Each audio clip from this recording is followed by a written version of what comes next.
Ndugu zangu, tumekuja kutembelea bandari yetu ya Karema. Hapa mnavyoona tuna ujenzi wa meli 4, meli ambalo ni kwa ajili ya kubeba mzigo.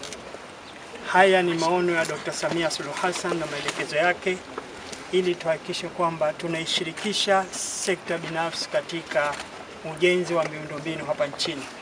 Meli 4 hizi zinajengwa na private sector, kampuni ya Zenjing International Company, kampuni ya madini ambao wanafanya shughuli za uchimbaji hasa huko DRC. Meli hizi kila moja ina uwezo wa kubeba tani 2000. Meli ya kwanza hii hapa ambao leo itaingizwa majini imefikia 90%. Asilimia 10 zobaki ni za kwenda kufanya kule kuangalia mambo madogo ikiwa majini.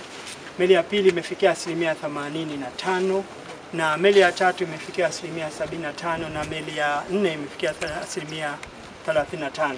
Kwa kweli hii ni record kwa sababu meli hizi zimeanza kujengwa mwezi Aprili mwaka huu. Haijawahi kutokea hapa nchini kwetu meli kuweza kujengwa kwa kipindi kifupi kama hichi. Meli hizi kama nilivyosema, kila meli itakuwa inachukua tani 2000 na zitakuwa zinachukua mzigo kutoka bandari ya Kalemi kwenda bandari ya Kigoma au kuja bandari ya hapa Karema, na vile vile itachukua mzigo kutoka hapa kupeleka bandari za DRC, bandari za Zambia na bandari za Burundi. Kwa kweli ujenzi wa meli hii italeta chachu sana kwa maendeleo ya mkoa wa Katavi pamoja na mkoa wa Kigoma na maeneo yote ya Tanzania. Meli hizi ndio kwa wakati mmoja zinaweza kusafirisha mzigo ambao unaweza kusafirishwa kwa takriban matraki au malori 270. Zikiingia hapa bandarini tunahitaji malori 270 kuteremsha mzigo huu kutoka hapa kupeleka Dar es Salaam. Kwa hivyo utaona kiasi gani cha Watanzania wanaoweza kupata ajira.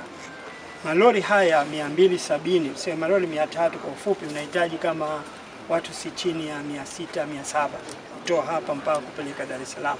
Na ukitoa hapa wafanyakazi bandarini, leo hii tuna wafanyakazi 200. Tunaamini itapoanza kufanya kazi meli hizi tutakuwa na wafanyakazi zaidi ya kama 600 700.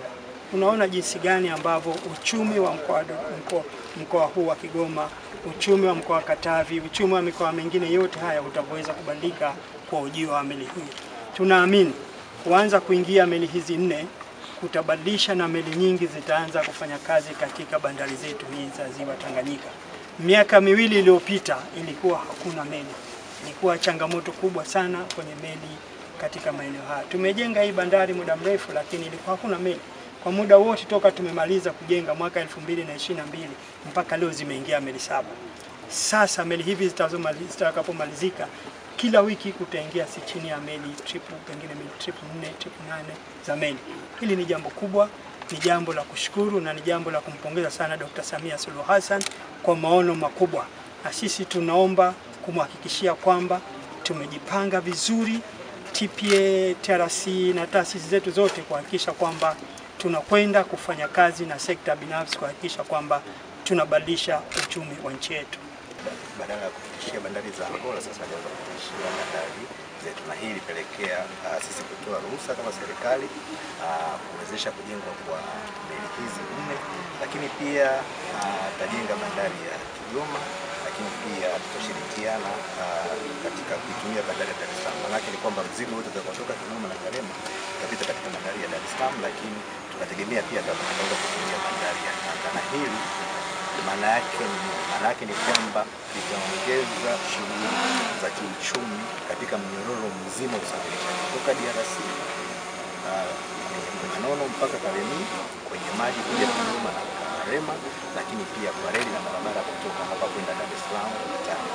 Hizi zote zitapelekea kuwepo kwa ajira na kuwepo na shughuli nyingi sana za biashara, na zote zitachagizwa na hiki kinachofanyika. Huu ni uwekezaji ambao una manufaa kwa wengi wanaohusika katika mjadala. Ili uwe wa kwanza kupata taarifa zetu, usisahau kusubscribe, kulike na kushare.